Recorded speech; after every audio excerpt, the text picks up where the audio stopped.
you. So coif your hairs.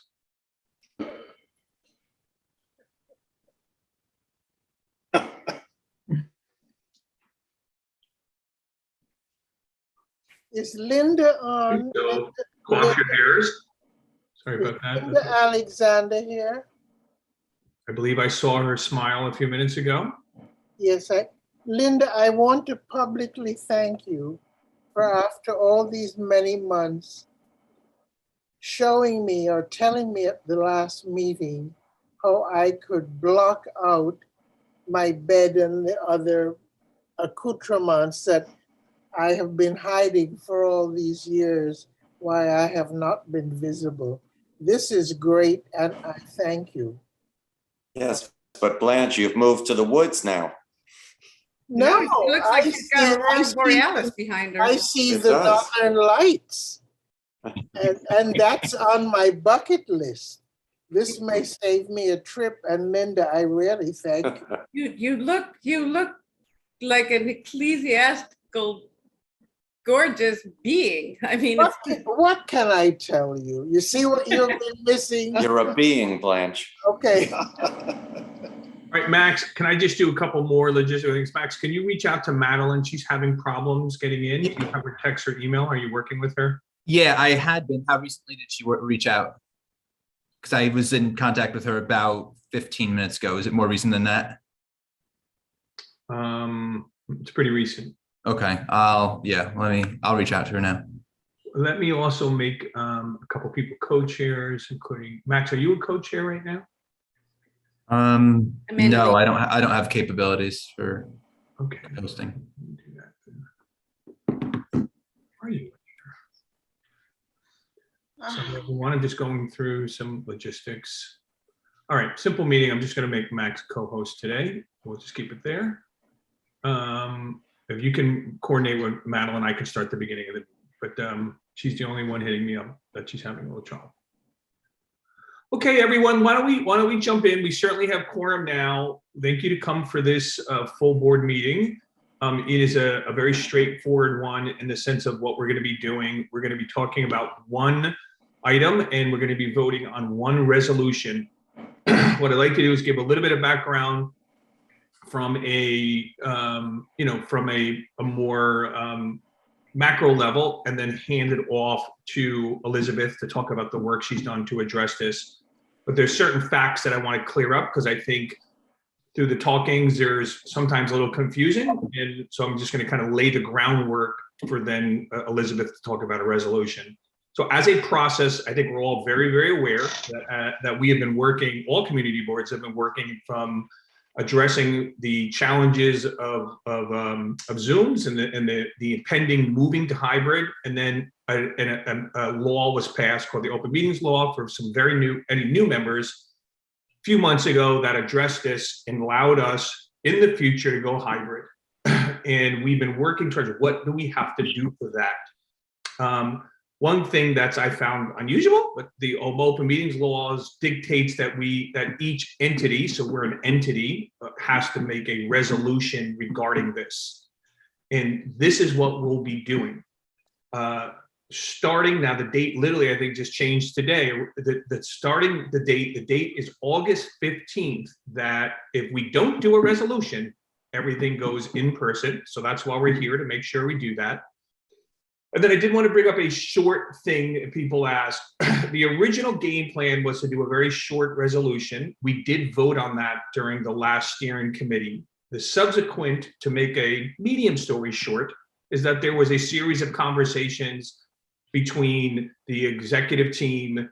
We spoke to the Manhattan Borough President office, and it is very strong preference that we make a more robust one. And I should tell you that I think as of today, 10 of 11, Max may, I don't know if he made a call this afternoon, but pendingly 11 of 12 have voted on a little bit more robust. And it seemed like it was decided, or just sort of agreed, that we should probably try and do what they want to do. So that shorter one, this larger resolution is like replacing that smaller one. So that was a small one, and now this is that plus a little bit more. So and it gives more things that they wanted. And one of the reasons is, as you should know, is that the Manhattan Borough President has pledged to give us budgets and resources and stuff. And candidly, if we want their monies and budgets, it might not be the worst thing in the line to do this, because eventually we're going to probably do it anyway. So that leads us to today. Today, I'll hand it to Elizabeth. Elizabeth has worked diligently with the task force to make this resolution. I just want to make clear again, so everyone understands. Today, if we do not pass a resolution before August 15th, that would mean that every meeting would be live after that, in person. So there's a real need for us to come up and work together and come to do this if we want to have hybrid meetings. And that's not a CB7 thing. That's not a chair thing. that is what the law says, according to the interpretations of the Manhattan Borough President. So with that, I just wanted to lay that groundwork, and I want to then hand it off to Elizabeth to talk about the resolution that we're working on, we'll be speaking. The last thing I'd say is the plan is to go let everyone speak like we always do. Everyone will have a minute. Again, we're hoping, especially there's been a lot of conversations that people can be, to the point and concise with their thoughts. If people have either amendments or things they want to do, I'd like to wait to the end. So we'd go through all of our conversation. And then if someone wants to put an amendment and it gets seconded, we'll vote through those various amendments and then vote on the final thing. I think that's going to be the plan for the structure. Everything will be everyone will get their chance, and everyone will have their chance to put an amendment forward if they want. But I'd like to wait to the end, so we just do a series of votes in a row. So with that, I'll hand it to Elizabeth. Thank you, Stephen. And thanks, everyone. I want to thank every board member and every task force member for bearing with us as things have changed throughout what seems to be an eternity. Every time we think we have something for a plan, they change a rule, or I think Stephen summed it up really well. I mean, tonight, what we are here to do, the ultimate goal of what we are trying to accomplish tonight is ensure that Community Board 7 allows for the opportunity to have virtual meetings. We now have a resolution that came from the Borough President's office that the task force, for those of you who've come to our meetings, especially during the meeting on Monday, we sort of worked backward from. So we took what the Borough President had sent to us, and we thought about the things that we could, as we called, tweak, things that we could, quote unquote, kick down the road, and things that we could actually feel like the members on this call tonight, given that you all are taking time out when we are not, technically supposed to be meeting in July. This is an exceptional meeting. So I, again, appreciate everyone for joining. We've got great attendance tonight. That's what the purpose of this meeting is. There are a lot of specifics to how and when both the full board and committees meet that are not going to be the focus of this conversation tonight, although they are mentioned in the resolution. Those are things we ideally would like to address in September once we get this passed tonight. So with all that background in mind, I wanted just to make sure that everyone has from their email today, which was right around 1 o'clock this afternoon, the most recent resolution.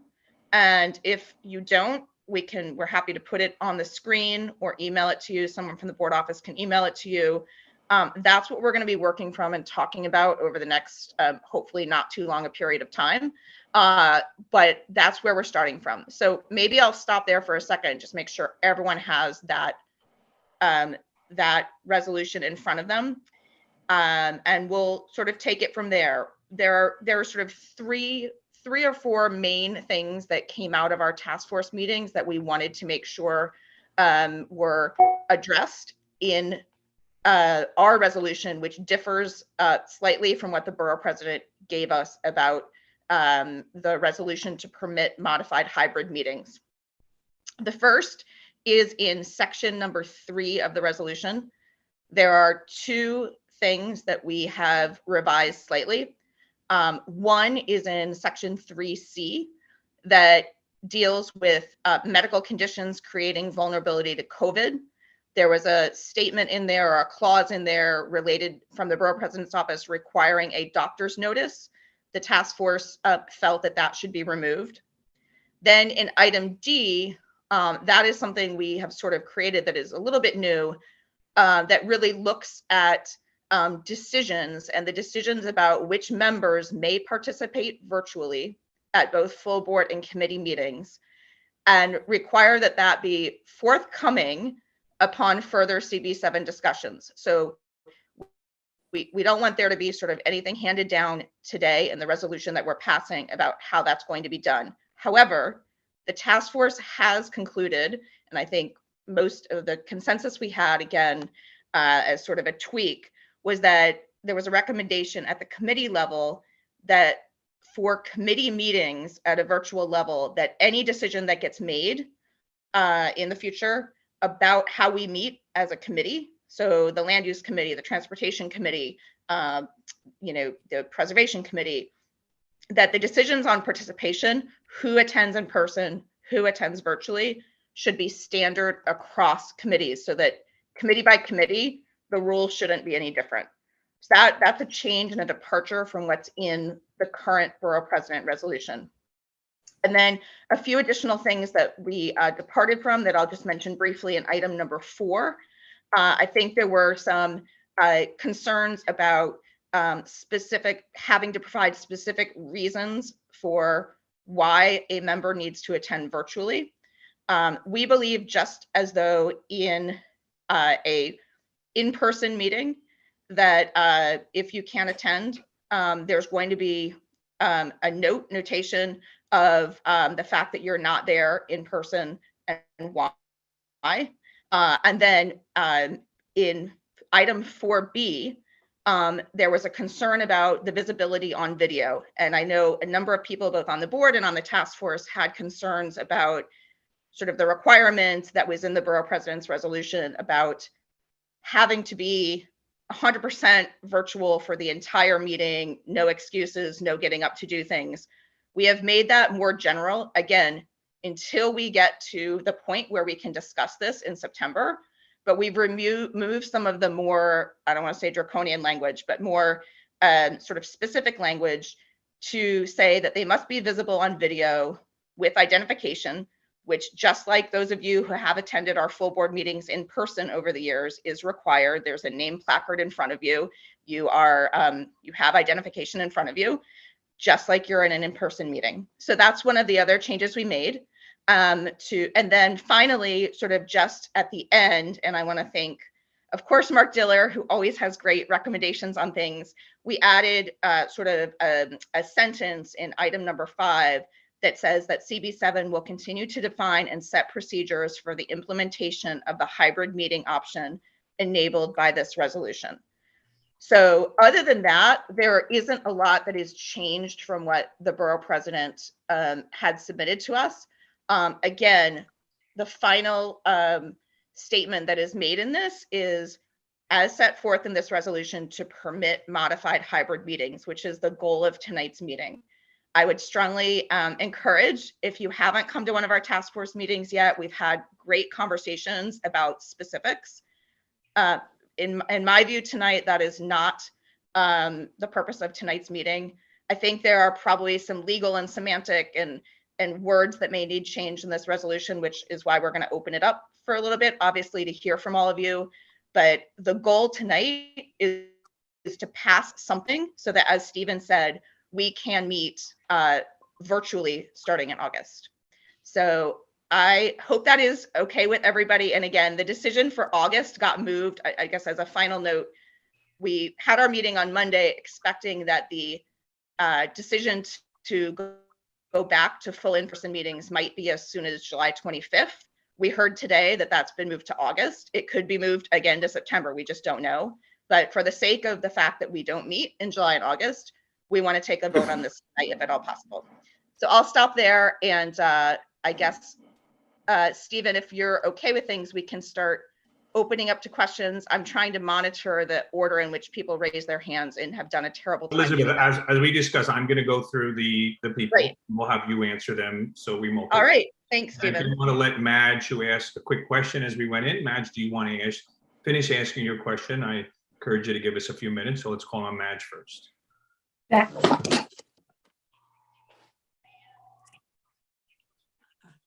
Can I get promoted to panelist? I think You are, Jay, you are. I You're a panelist now. okay. I don't see anything where I can raise my hand. I just want to be, I know your hand's raised, but you're on and I can see you and I mentally know your hand's raised. Okay. They may have upgraded your thing a little bit. Go ahead, Madge.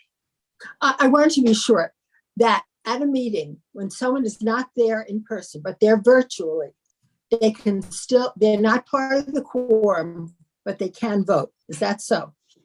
That is That's correct. the way I read it. Okay. That's my only question. I love it. Short and to the point. Courtney. Hi. Yeah, first I just want to say thanks to the task force for doing what I know was such a hard job and doing the best they could with a challenging situation. I think the problem here is with the mix of directives that have been passed down to us. And I frankly just don't think this resolution is workable, nor do I think the original resolution is workable, largely because of that directive passed down that requires quorum to be determined by in-person and only in-person attendance. Because of this, this resolution necessarily sets out a list of circumstances for virtual attendance that's so broad. I mean, it's everything. It's caregiving, it's work conflicts, it's fears of COVID exposure, that nearly every member who so chooses could find a legitimate reason to stay remote every month. And I feel for the next board chair who has to decide whose reasons are legitimate, whose reasons are not. I would not want that job. And I recall last year how many people had concerns, legitimate health concerns, which I understand, about coming in person. And I worried about the logistics of ensuring that we get quorum for every meeting every month. This requirement for the in-person quorum is really the fatal flaw at the heart of this. It means that the burden of making quorum, of getting the work done, will fall on the people who are willing to come in person for everything, every month. And we can debate the benefits of in-person versus the downsides, but this resolution basically makes that moot because it sets no real parameters, no consequences on who's going in person versus how remote, and how are we going to get our work done. So I wish I could support this, but given all of these issues, I just have to vote no on this, and it's no fault of the task force, whom I thank, but I think there is a real problem at the heart of this that comes all the way throughout, and I just am worried that this is going to cause so many headaches for everyone as we go through. So that's all I have to say. Thank you, Courtney. Doug? First, I want to give a big kudos to Elizabeth on carrying the ball in leadership all along, and to our members of our task force and those who weren't officially on the task force for their valuable input and being able to sustain interest in something that's always changing. I want to formally, since we haven't done it, put this resolution as a motion to consider the resolution, and we need someone to second it in order to consider it. I'm happy to second it if I'm allowed to. Yes. Thank you, Shelley. Doug? So I mean, I'm sure Elizabeth is going to respond to this, and I saw some hands up before me, but I think with my understanding is, to Madge's question, the answer is no. Unless someone is excused and they are virtual, they can vote. If they are virtual, not excused, they may not vote. That's my understanding. Is that correct? So, Yes. Doug, just to be clear, we need, according to what our elected officials have handed down, I believe it's considered part of open meetings law now and part of what the borough president has proposed. But what the open meetings law now states is that a quorum in person must be present in order to conduct a full board meeting. So that would mean 26 people. Understood. Okay. But I'm sorry, go ahead. But the remaining 24 or 10 or however many people are showing up virtually do not lose their voting privileges. They are allowed to vote, but they are also allowed to attend virtually at the meeting. So that is what we are proposing and strongly recommending to the borough president's office.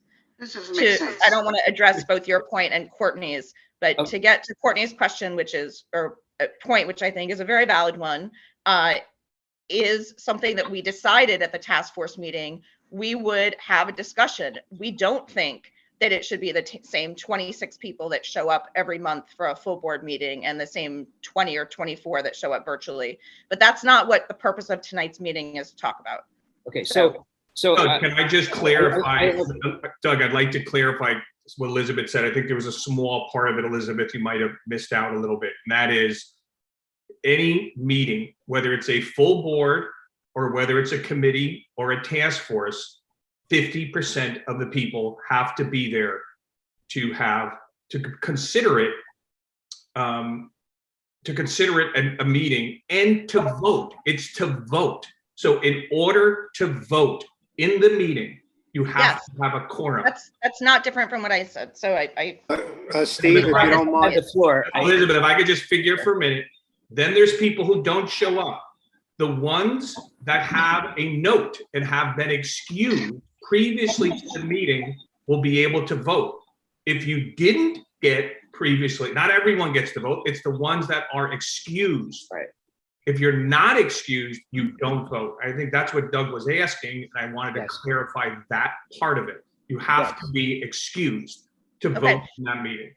So if I could just, as a point of privilege, I think that needs to be explicated in this resolution better than it is right now. I don't think that we say that, and I think we need to make sure that that is the case, unless that is what the open meeting law. That is the open meetings law. We don't have to say that. That's the law. There are things that are the law, and there's things that we're saying. We have no say in that. That is clear in the open meetings law. So you can add it, Elizabeth, and feel free to add it, but that is not our decision. That's an open meetings law. And think of it as we have this open meetings law. This was I understand, Stephen. I understand. Okay. And no, just everybody. I'm just letting everyone know this was an amendment to the open meetings law. It's not so the answer that we provided, because Madge asked a question and was answered, the answer that was provided was not clear. And it is, if someone, as long as we have a quorum in person, 50% the meeting and business can be conducted, a vote can be called. Only people that can vote are those people in person and people that are virtual that have a permission and excuse, so to speak. Okay. Second point of clarification. Hang on, let me just finish because I'm almost Courtney's.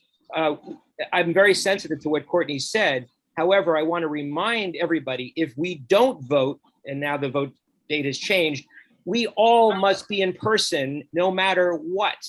So we have to pass something, or everyone has to be in person. Period. Thank you.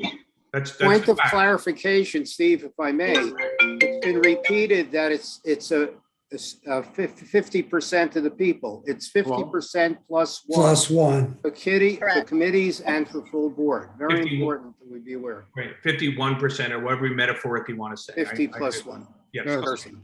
Thank you very much. Okay, we've got a lot of hands up, guys, and everybody. So let's keep going through. Just hold on one sec. I'll help Peter to mute himself a bit if you guys want to wait.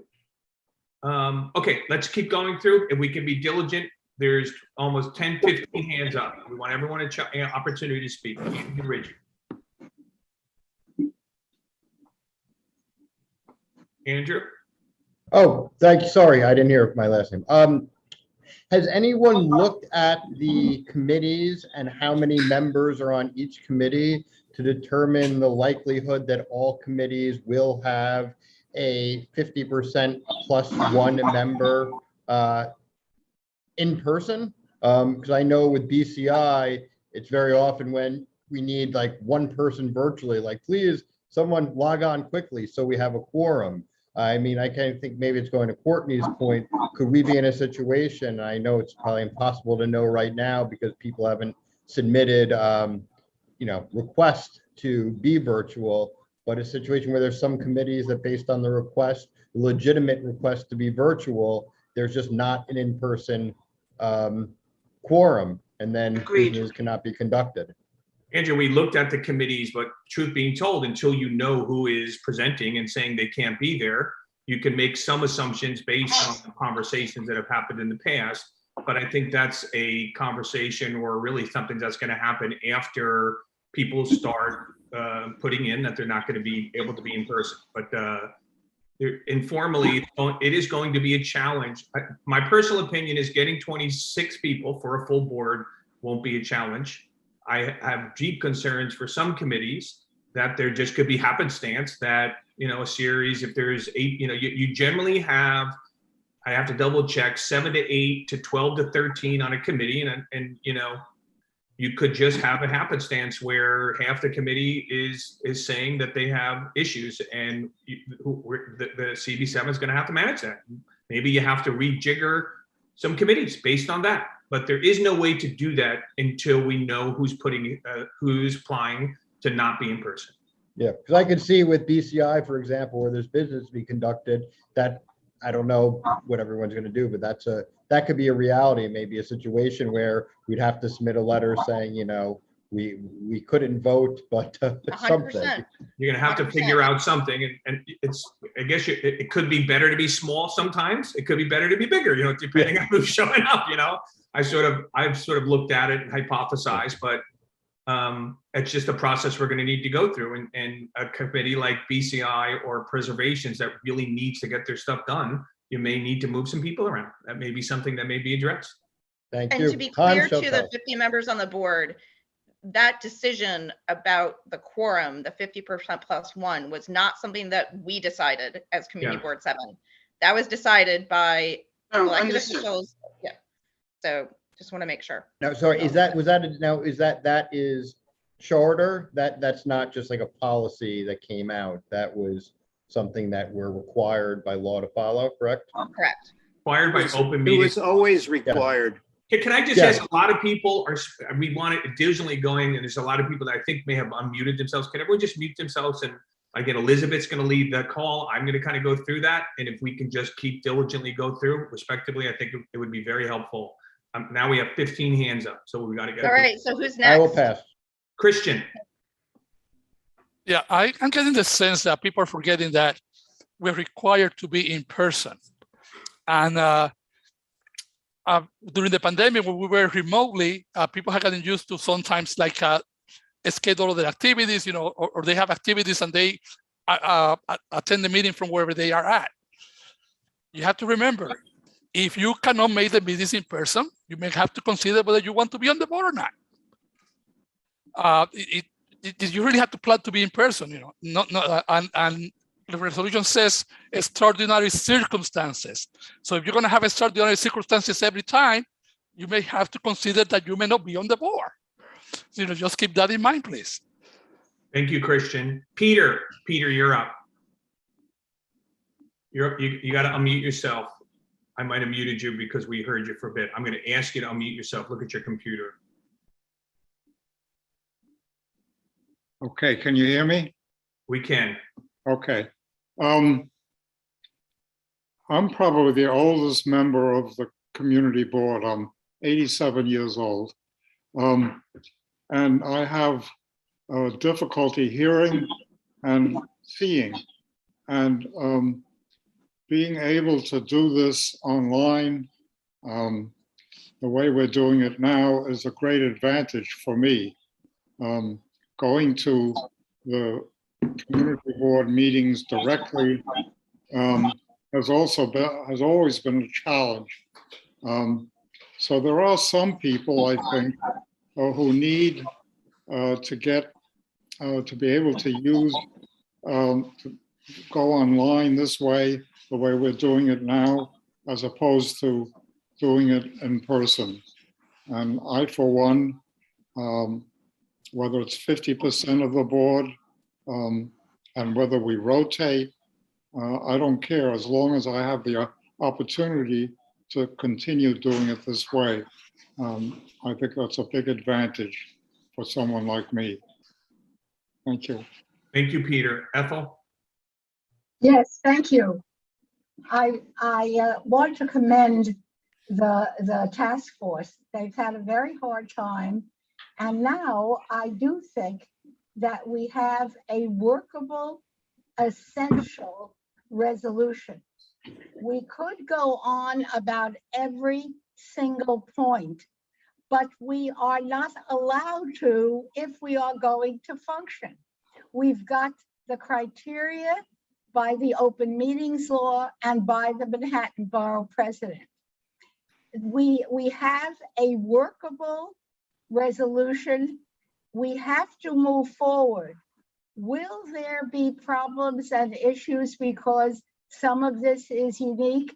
The answer is yes. However, this can be worked out. It won't be worked out if we continue, with all due respect to all of us here, because everybody has good things to say. We cannot continue diddling along. We have to have the structure now, which I think is now well done in this resolution, which was the product of many different iterations. We've got to have the vehicle. It's got to happen by August. I think we can begin to work it out. And then in September, October, there will be some glitches unique to this board. And that's part of what we have to do. Please let us pass this tonight. And I honor our chair's email and some of the other things he said when he said, oh, this should be a meeting. We could do it all in a half an hour. Maybe that's too much, but please, this needs to happen now for this board to function, not perfectly yet, but decently and well, and in order to function with the other 12 boards and in the city. Thank you, Ethel. Mark? Thank you. The points about what is statutory have already been well documented and covered in this conversation, so I won't repeat them. That was part of what I wanted to emphasize. And so I'll come right to the chase for me, which is that there are significant issues yet to be hashed out, especially about the who decides and what the criteria are and how to make sure that the right people, not just the first in line, get the opportunity to participate. And I am satisfied with Elizabeth's good leadership that we will get to those things and we will work them out. I'm going to adopt a phrase that I've heard in our board before, which is that tonight we should not let the perfect be the enemy of the good. That this is a workable resolution that will preserve our option. And I encourage my board member colleagues to vote for it. There are many of the issues that are being brought up here were with us before COVID and before Zoom. There were times in which you had to scramble around for a quorum. That's no different than it ever was. I trust that with Elizabeth's good leadership, we'll get to where we need to be in toto. But in the meantime, I don't want to come back in August. I think we should vote yes tonight. Thanks. Thank you, Mark. Louisa? First, I'd like to thank Elizabeth and the task force for taking on this thankless task. I'd like to bring up the issue of privacy. This says that in the minutes, etc., they shall set forth the reason justifying such virtual attendance. There are people who have medical conditions, chronic ones perhaps, who are taking, I'm the caretaker for my husband. I don't really wish that to be in the minutes. And I would like to propose that it just is that there's a blanket reason that's given and it is not specific, which would be a violation of my privacy. Thank you. Thank you, Louisa. Clary? Okay, so I was a member of the task force and was at the meeting on Monday night, but for technical reasons that remain a mystery to me, I was not able to be heard, and that's not a criticism of anybody running that meeting. But I would have voted against this then, and I would vote against it now, although I think it can easily be fixed, and that's what I want to talk about. The changes that were made between Monday and today to the borough president's draft, I think are fine. But the problem I have with it, which is central to it's very, very sloppily and ambiguously written. And those things that are in section 3 were not fixed. I think they can readily be fixed. I very much overlap what Courtney and Christian said about who comes in person and who doesn't. But my concern here, and I think we can fix it, is that, okay, this purports to be or tries to be a definition of the circumstances under which some currently unnamed person or committee, whether it's the chair or whoever it is, will provide an excuse in advance for whoever wants an excuse in advance.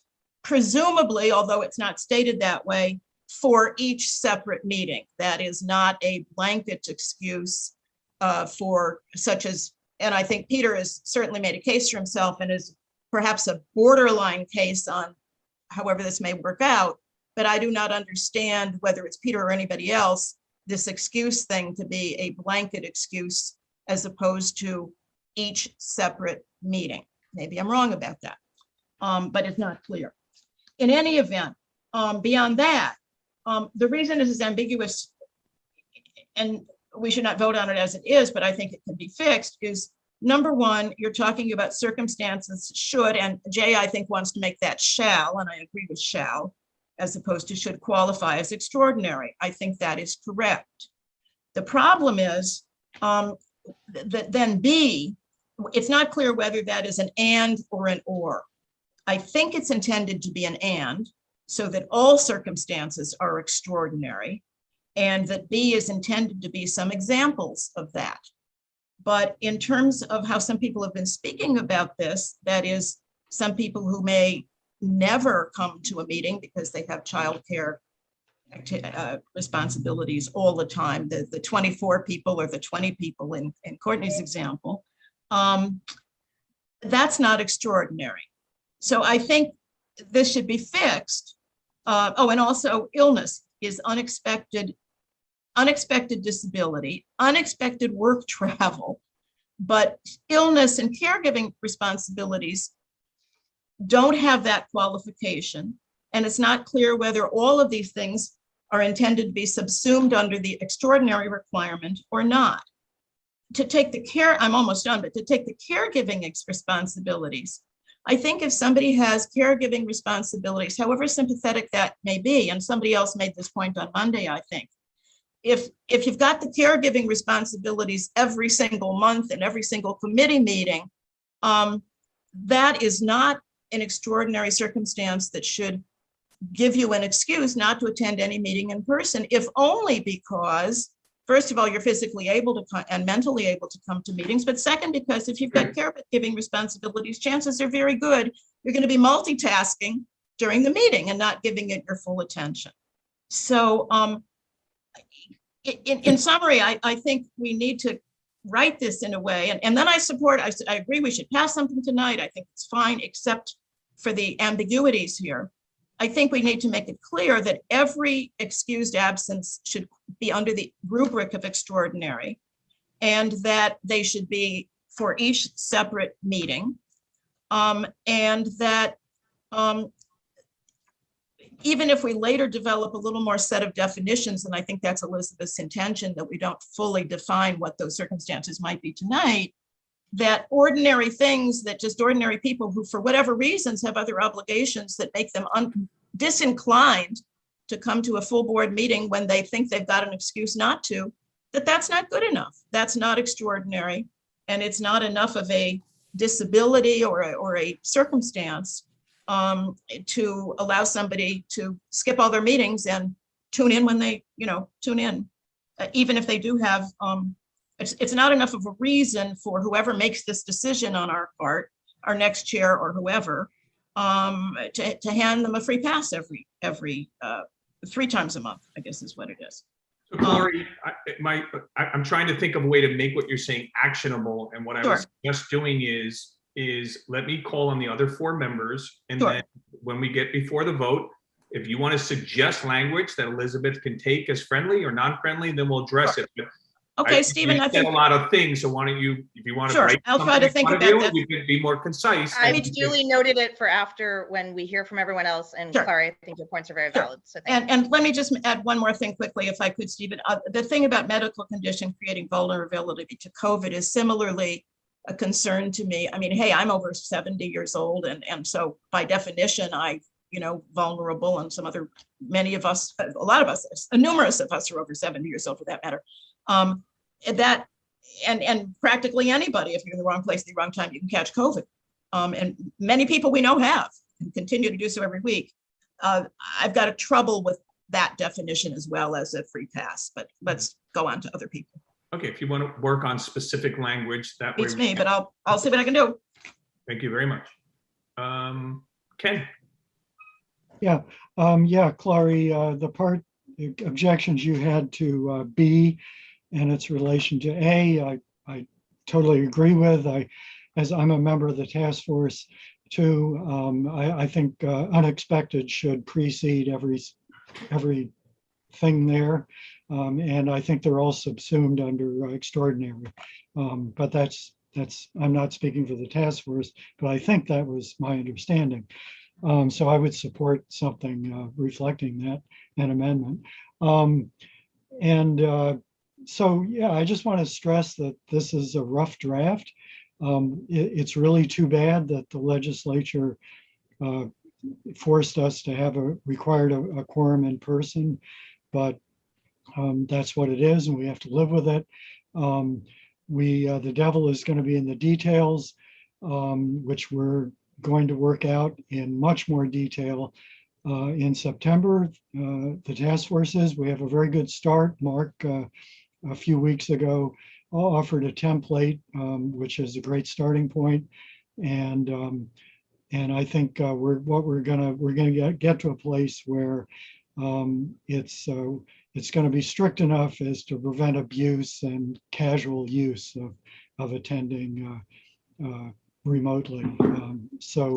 The bottom line is, if we don't pass this, then we're going to have to meet in person if the emergency order ends.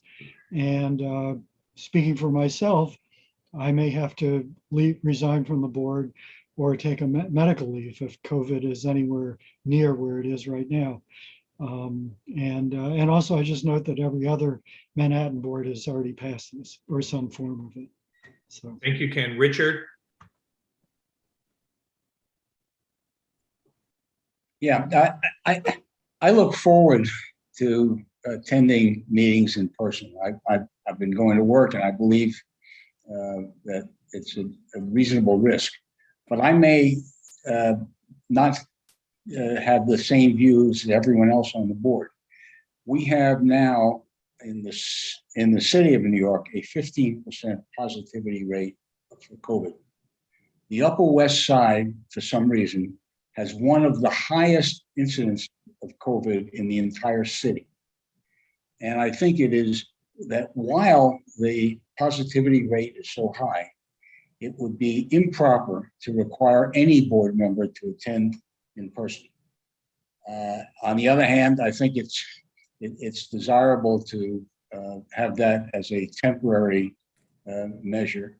I would propose a couple of possibilities. One is that the requirement for an excuse be postponed until October, for example, to see whether the positivity rate goes down, or that there be a trigger that as soon as the positivity rate becomes 5% or less, then the restrictions in this resolution would take effect. I agree with people who say we have no choice but to vote tonight. I would much rather vote with those changes that I've suggested, but I will vote for the resolution even if there are no changes. I would hope that this task force stays in existence and that we can thrash out some of the issues that we've all raised and possibly amend the resolution down the road. Okay, well, we have some other people to go, and then we'll hopefully get shortly to a point where we're going to vote. Jay, I see your physical hand up, and whether you realize it or not, your digital hand up is up as well. Really? Yes. So I'll take a picture if you like. I believe you. All right, a couple more people, and then we'll get to you because I know that you may have That's some okay. questions. So timing-wise, I think it makes sense. So Benjamin, you're up. Yeah, hey everyone. So I just want to reflect on some of the things that were said. I think I agree with Richard in that it seems to me that this is required rather than optional. I think if it is something that isn't required, having the ability to be able to have some flexibility, I think, is important. However, if we're required to do this and we need to have this minimum level of participation, it seems concerning that we may have situations all the time where meetings are just postponed, or we don't know how many people are coming, and just it's going to become more of an operational issue. I think I agree that I think we need to set, I guess, guidelines that are probably a little bit more specific. Maybe it's like, a person has to attend half the meetings or something like that in person. Otherwise, I think in some ways there's a lot of benefits, but there's a lot of inconvenience for folks too to do it in person. So I think we should set, I guess, less open-ended guidelines in order to make sure that we don't have a logistical issue, an operational issue where just these meetings don't end up happening and a quarter of the people show up and we have to reschedule and et cetera, et cetera. So I think we should maybe move towards more specific guidelines if we have to have it be implemented. Thank you, Ben. Christina? Hi, everybody. I want to plus one what's been said up until this point on the side of Ben and Richard and even Louisa and the concerns about privacy. To directly address Christian's point, while I agree that the circumstances were different for our application, I think some newer members would kind of take a pause under the circumstances that we are now in. The world has dramatically changed over the time of some folks' application to the point that we are now, and to not address that and to have some parameters built in around those circumstances feels a little bit disingenuous. When I think about the purpose of the board, or at least why some of us are on the board, I do think that we are trying to model good behavior and set the standards for some of our colleagues and our neighbors. And I have concerns about putting an undue burden on a disproportionate amount of folks who are presumed to be healthy or presumed to be younger, and some of the assumptions that we would have to make in order for certain people to meet this. So I personally want to figure out what the best way to get to a resolution is, specifically to handle this and get to a point where we feel like we can continue the conversation. But I do have some concerns about the notion that, when we applied, we knew it would be in person. The world has shifted. And I just don't think that that's the appropriate perspective to take when we are assessing the health and well-being of our colleagues and our neighbors. That said, I do think Richard had some really good ideas, and I'm open. And I also just want to directly address all of the work that has gone into this to get to this point. A lot of people have made enormous sacrifice of their time and effort to get here. And I don't want that to get thrown away in the logistics and the language and how we get there. Thanks. Thank you. Okay, so the last person who's been very patient is Jay. And the reason I know we have Jay going last is because he does have a couple of things he wants Elizabeth to consider. So Elizabeth, we're at the point where you could start to get feedback if things are friendly or not.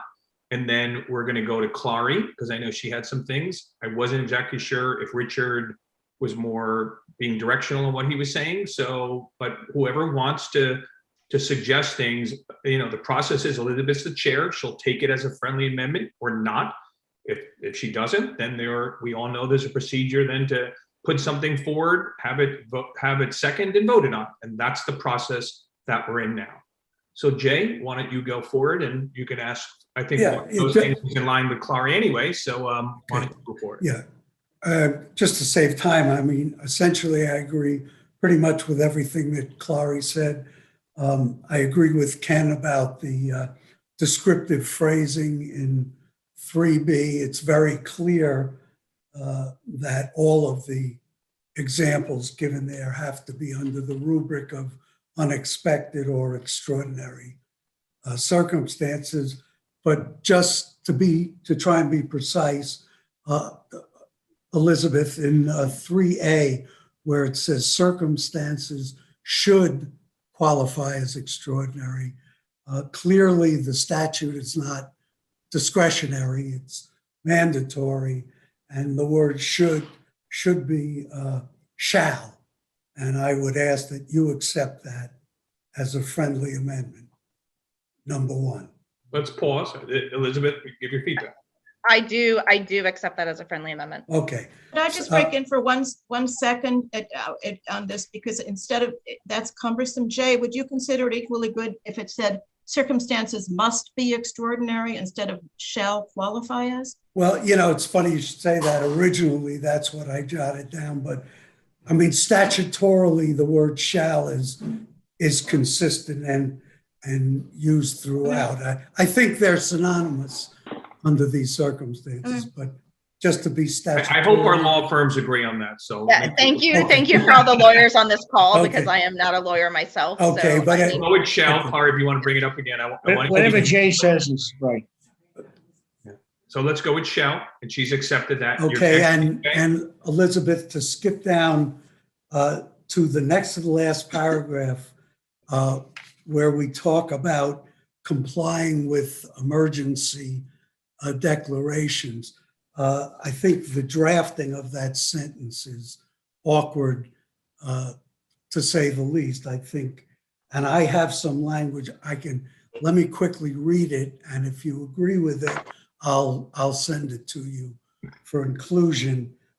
First of all, it should be a further resolution. So it should be it further resolved that Community Board 7 Manhattan shall comply with the state or local government declaration of emergency, which includes suspension of the open meetings law and permits the use of video conferencing to conduct its meetings. And that last phrase is directly from the statute. I think that's clear, and I would like that to replace that next to the last paragraph, if you would accept that. Okay, let me, again, for those who have not reviewed this, the Borough President's resolution as much as many of us have, the language that is there currently is what the Borough President had sent us. It was unchanged. We had no edits as a task force. What Jay is proposing is to replace that with what he is proposing as a friendly amendment. Yeah, it's the same intent, and it produces the same result. It's, in my humble opinion, more clearly drafted and consistent with what the law is. It was not heavily discussed at our task force meeting, so I would be willing to accept that as a friendly amendment. Good. So yes. So we're going to change those two things. I'm going to move on to Clary to address the other items, but Jay's two amendments are accepted as friendly amendments. And we'll take note if someone needs to clarify. I mean, I'll just say it again.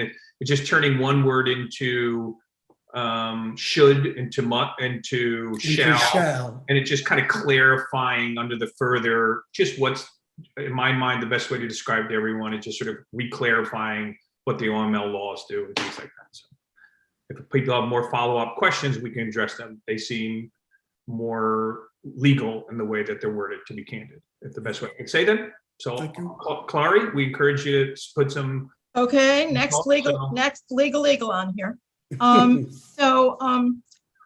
Following up on what I said before, and if you can put it on the screen, you could write it on the screen, but if not, I can just explain it. So a few things that I'm going to tell you, and they're just a couple of wording changes, are intended to, first of all, make it clear that any excuse is for a single meeting, even though there may be somebody who has an excuse that works, all year, but an excuse is for a single meeting, and I'll give you the language. Also, to make it clear that all excuses need to be extraordinary. That is, it's not or, but it's and. Clary, I just want to block and tackle this one at a time. So your first request. Sure. Okay, so the first one is going to be in the introductory paragraph of 3, or the introductory wording of 3, the circumstances or specific circumstances, that's, I guess, leave that, even though it says it doesn't need to say that much, under which members will be permitted to participate from remote locations for any meeting. I would assert the words "for any meeting" are as follows. And so you understand why that is, that it's meeting by meeting. Basically, again, Clary's saying that you can't sort of get an excuse for 6 meetings in the future, that each meeting will have to be reapplied. Right. Even if it becomes routine for certain people. Okay. So let's just let Elizabeth give feedback on that first, and let's do them each at a time. Elizabeth? Yes, I would be willing to accept that as a friendly amendment. Oh, okay, good. The next the next thing I would do would be after we now say A, circumstances shall qualify as extraordinary. I would then say examples of extraordinary circumstances include, and then go into, merge into Item B. Unexpected disability, actually permanent or unexpected disability, because somebody who's permanently disabled is a good, one of our strongest candidates. Permanent or unexpected disability, illness, unexpected caregiving responsibilities, it stays the same, unexpected work travel, weather conditions, and then finally, because I think the COVID thing is another example, so that the last in that series would be medical conditions creating vulnerability to COVID. I'm not thrilled with leaving that in, but I don't think we need to touch it tonight. So you got it, Elizabeth, that it would be certain examples of extraordinary circumstances include the following list. So we basically converge A, B, and C to Right. say, but disability, right. Disability becomes permanent or unexpected disability, illness, unexpected caregiving responsibilities, unexpected work travel, weather conditions, as it says here, and medical conditions creating particular, I would say, particular vulnerability to COVID, because we're all vulnerable. So I don't want to litigate this too much because the task force may want to weigh in. Sure. I do think I agree with most of what you're saying and would accept it. I do think weather conditions that prevent safe travel conditions is very subjective. Yeah. And so including unexpected in that would be something that I would agree to. Sure. I'm more than happy to add unexpected to the weather conditions. If that's what you're saying. Because if people see 3 days beforehand that it's going to be a hailstorm and they decide they're not going to come to a meeting, that shouldn't be a reason that they No, I'm totally fine with adding unexpected before weather conditions. So the only one that wouldn't say unexpected is illness, because you don't expect illness, but sometimes you have it. I mean, I guess I don't want to, I know we're going through person by person right now, but I know since this was a particular issue for Ken on the task force on item number C, how we incorporate the medical condition I would want to make sure that that stays in there, because I do think there are people who have any number of medical conditions creating a vulnerability to COVID and want to include that in. Yes, and Elizabeth, that's why I suggest we do include it, but say particular vulnerability, because otherwise every one of us could get an excuse every month or every 3 months, 3 times a month. Yeah, I think the reason we kept it the way it was, Clary, was because it was one of those things that the Borough President's office, again, they had this language in there, and then they had a comma with a clause that said requiring a medical excuse. Right. Now I know we got rid of that, and I agree with that. So my inclination would be to keep it the way it is in item C, include it, wrap A, B, and C together as we've just talked about, but not try to fudge with sort of that item C right now. And, as we discuss into September, we can do that. That would be my suggestion as a board right now. Well, that's what you're the chair. That's what you're accepting. I want to be very clear. You can that's what I would accept. And then Clary can do what she wants to do. You're the boss, Elizabeth, on this one. No, it's not what you're that's what I would accept right now, is that sort of basically everything you're saying, but keeping that item C the way it is. But not adding particular vulnerability. Okay, correct. You're the boss. So I just wanted a couple of things. Obviously, the secretaries are taking this down, and this is getting pretty complicated. This is beyond like a couple small edits. I know we have 4 hands up, but the idea that we're going to be working on the document, I think is going to be very difficult for people to vote. I could see all people already sort of getting confused. And I just want to point out that there is times in the future to change these things or to iterate these things. You're going to have a meeting in September. Yeah. So I'm just cautioning everyone that I can see people I'm getting notes. I'm confused. I don't know what's going on. It's this isn't a working session. And again, I'm going to continue forward, but I'm hoping that we're going to vote very quickly on this. And if people have ideas, they can introduce them in September. They can introduce them in the next session. but it's becoming very difficult for many of the members to follow these changes. Okay, Stephen, in No. other meetings, we've had a text on a screen and somebody's, but I gather that's not feasible tonight. Yeah, it's not, yeah. fine. Not feasible. You've already gone, Claire. I don't want to spend the next hour All continuing right, I'm finished. to iterate because then we're going to be, it's the operator. Like, what are we voting on? So I'm Yes, done. sorry, Clary wasn't able to these join are the words meeting on Monday. here. Jay's was turned shell to this. I'm more concerned other people following what's going on, So let's. I think we're continue almost ready to forward. call the question and vote on this as we've Well, I think we discussed. got to give people, we have to give people the chance. I know Richard wanted to speak and then let's do it, but I'm hoping that we're going, if there's things that want to be edited, particularly if you were in the task force and we're there on Monday, that you'll bring it up in September, but we want to get this passed. Even if I could just add, I don't think Roberta has spoken yet and her hand is either raised or she wanted to speak. That's okay. Elizabeth and Steve Blanche here, I'd like to ask a couple of questions whenever you slip me in between the hands, okay? You can go now, Blanche. Okay, thank you. Hasn't spoken. I'll just ask a couple of general questions. This open meeting law, chapter 56, is there a time frame to this, or is this something that will exist in perpetuity? Because what this law is doing, in my mind, is creating an additional new form of board member, which is a hybrid board member. It's a law moving forward. It is being added to the current open meetings law. But is there And to any clarify, this restriction? this sunsets in 2 years from this. I'm sorry about that. In 2024. Thank you for clarifying. So it's So a 2-year sunset. So we will excuse me, have these hybrid members until 2024. You will have these hybrid meetings for 2 years. Basically. Oh, meetings meaning members. Well, however you, I don't know what, Okay. semantics, whatever you want We to say. will have the quorum rules that are set by open meetings law until 2024. Okay, then I guess my general comment is, I think a number of these restrictions, if that's what they are punitive to people who cannot attend an open meeting for whatever reason. And I think it's creating a second, if not third class board member. I could go into a number of very specifics, but they've been already covered. But I just wanted to know, how long will this be in existence before I vote? Okay, thank you. Thank you, Blanche. Ken, and then we'll have Richard go.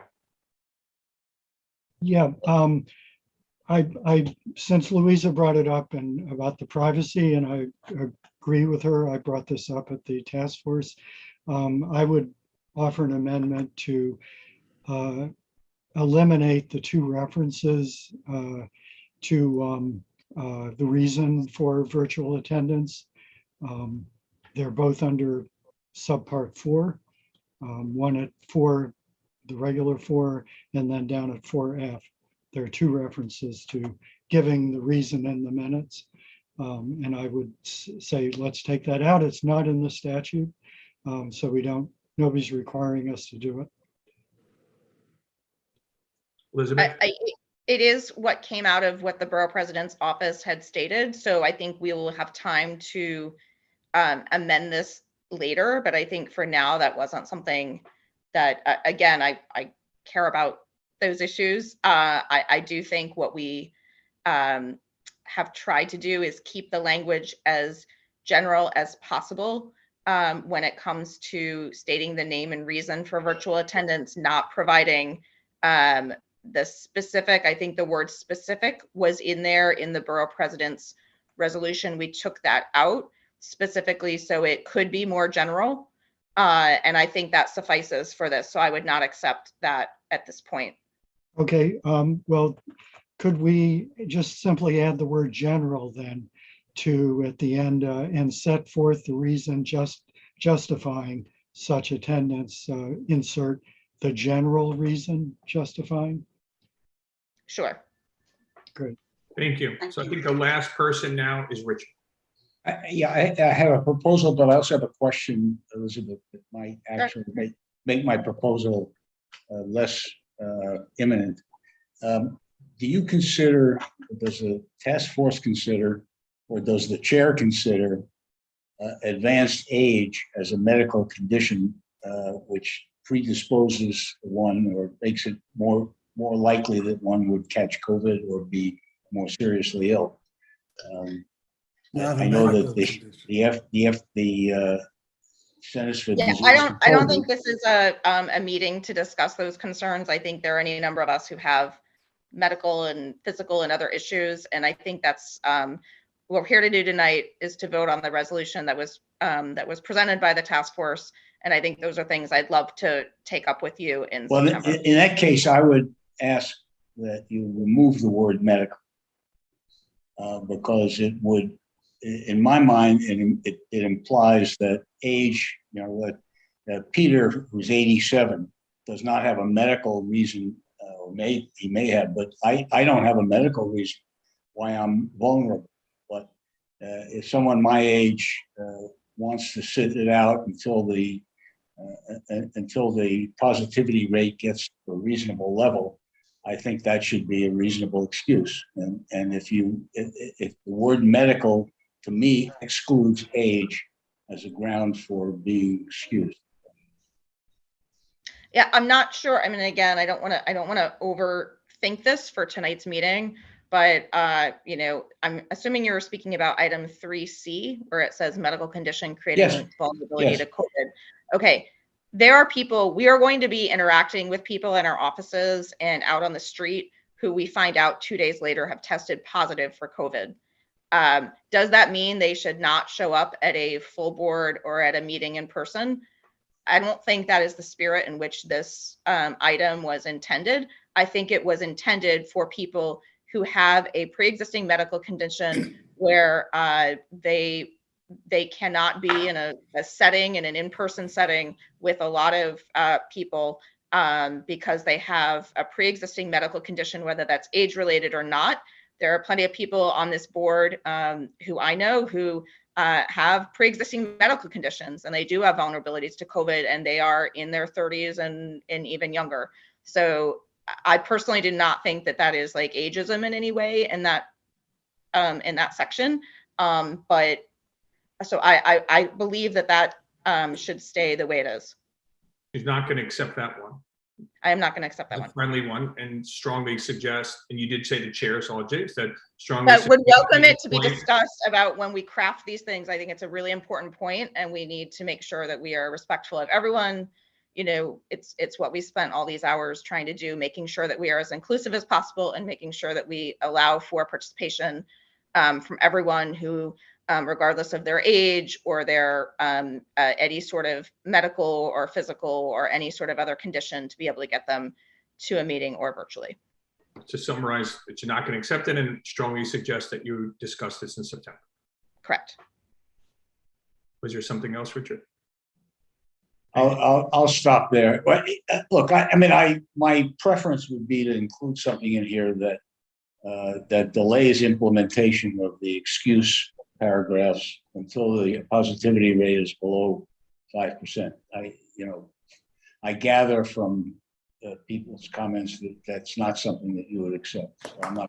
It's just not, only because, Richard, look, there are times, I think this is something it's just this unprecedented time, and we can't fix every time we try to put a marker on positivity rates and numbers, things go up or they go down. And there are times when rates were really down and we could have had in-person meetings and everyone would have been fine. And then all of a sudden they go up. And so what we're trying to do right now, again, going back to what Stephen has been amplifying this entire meeting, we are trying to put together something tonight that will be passable by a majority of the 40 some people who are still in this call, so that we can have the possibility of doing virtual meetings heading into September. That is the goal. And we're trying to make sure we keep it something that you guys hopefully can support, and that we can move into September where we can discuss these specific issues more fully. So thank I you. accept that. I'll press these issues in September. Thank you, Richard. So Thank as you. we wind out, I'm letting you know that there's several people have to leave at 7, and there is an announcement that I do have to make. So Roberta, you haven't spoken. Speak, Doug. Unless you have an amendment, I'd ask that you spoke already. So I'm going to ask, but Roberta has not spoke yet. So I'm going to compliment the task force.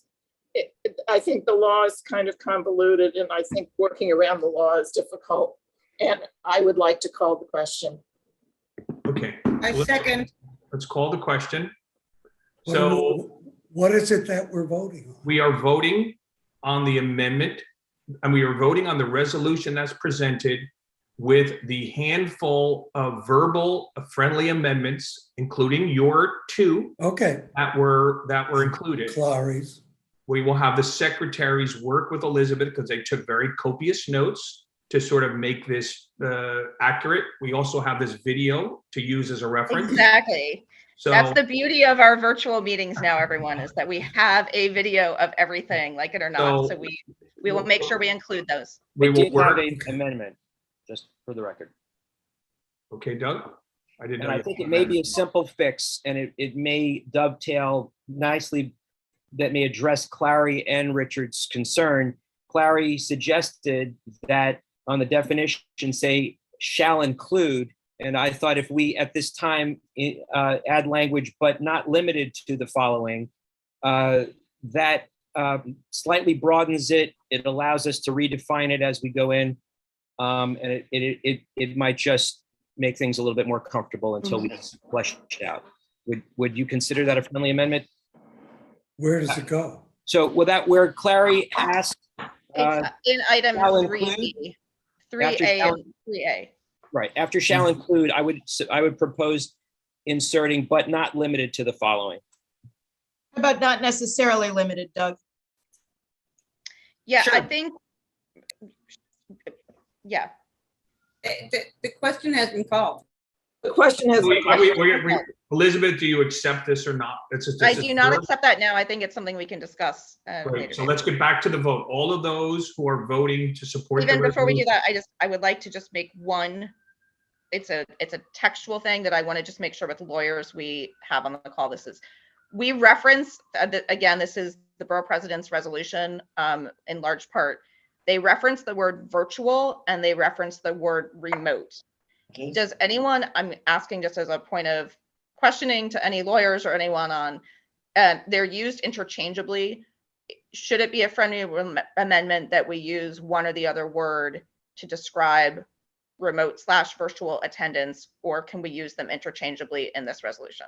Is my question. May I suggest that you take that up in September? It's fine as it is now. Okay, perfect. Then let's call the question. We're voting right now. Everyone who wants to vote for the resolution, please raise their digital hands. Thank you. We're voting. Okay, who is counting? Bev? That's me. Okay. Okay, so let's keep going. I'm letting you know we've got 43, we've got 27 up. Just making sure that everyone knows that they're voting here. I'll be giving my verbal. But again, I'll pause for a few more minutes. Everyone's voting. Okay, anybody who cannot do virtual, virtual hand, I'm voting yes. Blanche, I don't know if you have your virtual hand up now. I'm voting no. Okay, so I'll pause. So there is one yes to that. You want to? So that's 28. Great. Max, you want to lower all the hands for me quickly? Not sure I have the capability, actually. But Christian normally does this for me. I'll do it. Hold on. Okay, there we go. People stop touching their hands because we have to start from scratch, so please wait. Okay, everyone voting no, please raise their digital hands.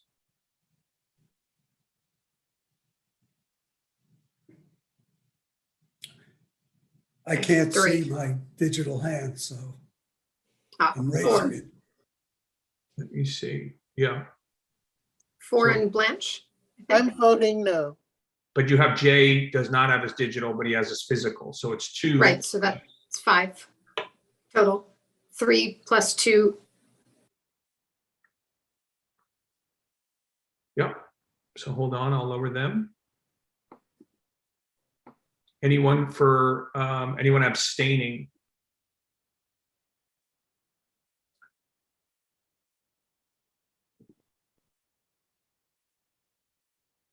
Okay, and anybody for cause? Okay, do you want to read it? Okay. Motion passes 28 to 5 to 0 to 0. Great. See, but not everybody voted. What's that? If there are 42 people present. There's staff. It looks like there's 43 staff. people present. You've got 2 staff members here. So you got 41 people. Yes. You've And got No, there's 37. There's So to 37 make sure panelists. Arena's on the Well, that has attendee nothing to list. do with the participants, but double check one thing. You've got You 35. have 37 panelists. You have 5 attendees. Some of the attendees are the public, so they do not vote. Arena is an attendee. She's listed as an Capabilities to attendee. speak. I can. Okay. All right. Sorry about that. Arena, do you want to verbally vote here? I think you're allowed to speak. Yeah, I gave her permission. Arena, it's *6 to unmute. Someone correct me if I'm wrong. It may be *9. I don't know. Hi, Star can you 6. hear me? Yes, Okay, Star I'm 6. voting in favor of the amendment. thank you. Okay, I did want to make, we did mention that there was going to be any things to vote on, but I did want to make an announcement that affects the community board. It's particularly about myself. So recently I had announced that I was not going to be running for chair, and my intention was to stay on as a member. But unfortunately, I've had some changes to both my family and my sort of personal situation, and they will affect my ability to stay on the board itself. So unfortunately, with a heavy heart, I'm going to need to step down from the board at this time. And it's going to be, I had hoped to certainly just stay on as a member, but that's not going to be possible.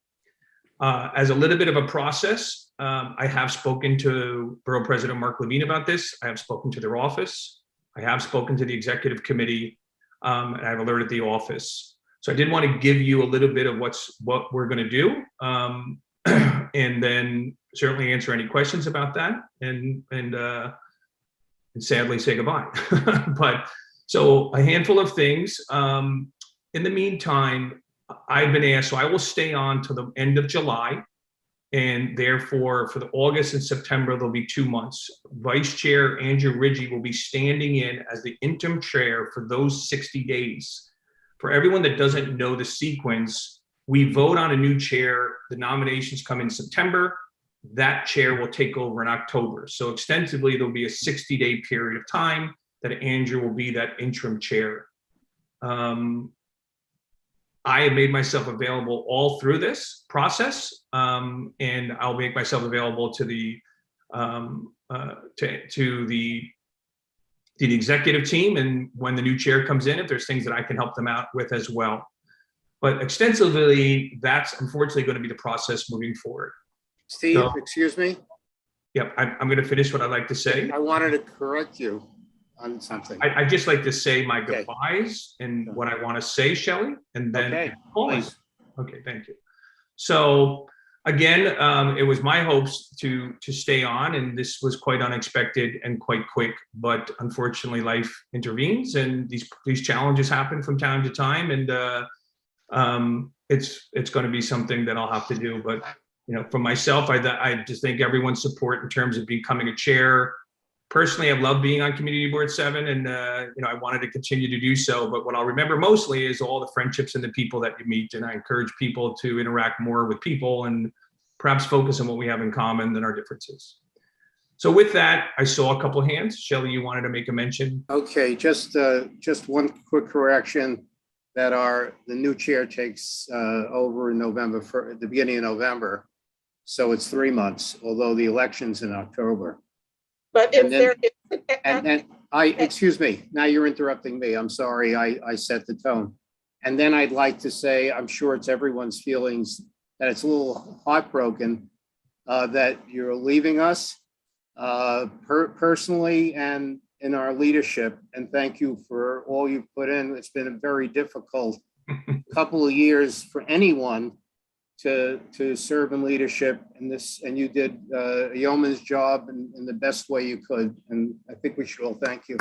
Thank you, Shelley. I just remember that when our vote, and maybe it's only because I came under our own particular scenarios, that like in that meeting I took over. So if I had that wrong, I just remember as soon as the vote went through, I took over as the chair. So Stephen, you're correct. Under an emergency circumstance, which this would be, when a new chair is elected, they would, right. It would normally start in November, but they could start in October. Okay, thank you. Mark, did you have something to share? Just that I want to echo and amplify. Ordinarily, when we have a transition from one chair to another, there's a subsequent meeting at which we can vet the outgoing chair and express our gratitude and support for all that you've done and all that chair has done. And unfortunately, it looks like we won't have that opportunity with you. So in a very makeshift sort of moment, I'm going to try to emphasize both what I'm going to take the privilege of speaking for my colleagues, but also very personally for myself, because in a moment of extremis on my own personal situation, you were the guy who came in and stabilized and rescued the board from my circumstance. So I have a personal debt of gratitude for that. I have deep respect for all you've been able to do with respect to the staff office, with respect to the way our meetings run, and just as a presence in the community. So we don't have the fun gift that I would like us to have, or some sort of gag thing or a cake with your name on it.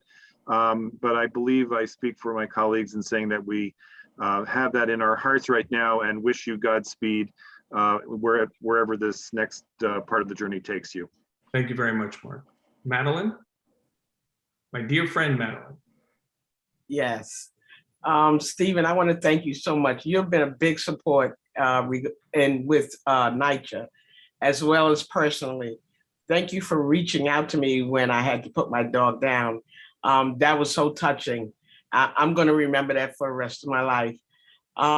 You are, I'm going to say it what I said in the text, a badass.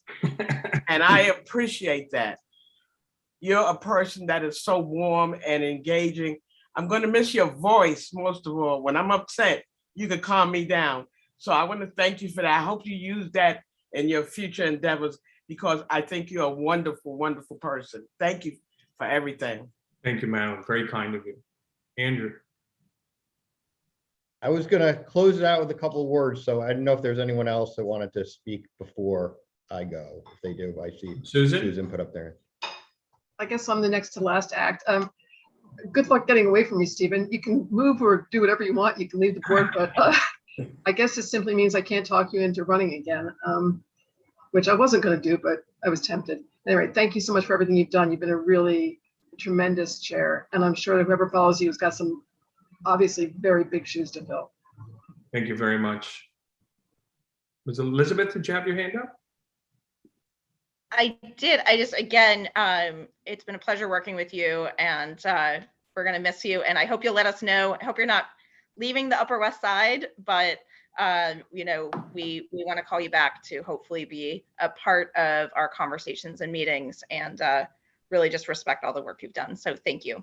Well, I'll still be involved in advocacy, and I'll still be involved in Community Board 7. And anytime I can help or can be involved, I'll happy to be there. Roberta? It's been such a pleasure to work with you and to have your leadership. And had we known, we would have gotten you more than just a hard hat at the party. Listen, wait a minute. Hard hat's right here. I was going to wear it for the meeting. So there, I'll put it right here. All right. I got my hard hat right here for people who didn't know that I did get some gift. I appreciate it. Thank you. Linda? I'm going to echo probably everyone's sentiments on this board. You have been an extraordinary leader, and it has been an honor to work with you. And thank you so much. Thank you. And boy, are you going to be missed. Thank you. I appreciate it. Very kind words. Douglas? Well, I too would like to add to the cacophony and echo the sentiments of what a lot of people said here. It has been a rough couple of years, and I feel like you're a war buddy. There's been, and I appreciate all of your dedication to this board, and we are all volunteers, and we forget about that. Sometimes we're punching bags, and sometimes we're the messengers. So, and I, of course, I want to wish you the very best in your personal endeavors and professional endeavors. And, and I also would like to say that with the help of the entire board and your leadership, we do have a very strong district management office. And I think Andrew Ridgie will have some words to say. And Andrew is the first vice chair in name and will be the interim chair, but I know that we'll all be here to support the board and the district management office. So, you're leaving us in good hands. And again, do not be a stranger. Will not. Andrew. Yes, I will echo everybody's thoughts. Thank you for your support over the years, your steady hand, all that you've done for each of the committees and the board office and the neighborhood. I hope everybody in your family is well. And as everyone else has said, don't be a stranger. I hope you're staying in the area. Thank you, Andrew. Benjamin. Just wanted to add my own 2 cents in that it's been great getting to know you, and I consider you a friend, and especially as a new member, you've been really supportive and welcoming in obviously unique times. So just wanted to thank you and add my own thank you as well. Thank you, Benjamin.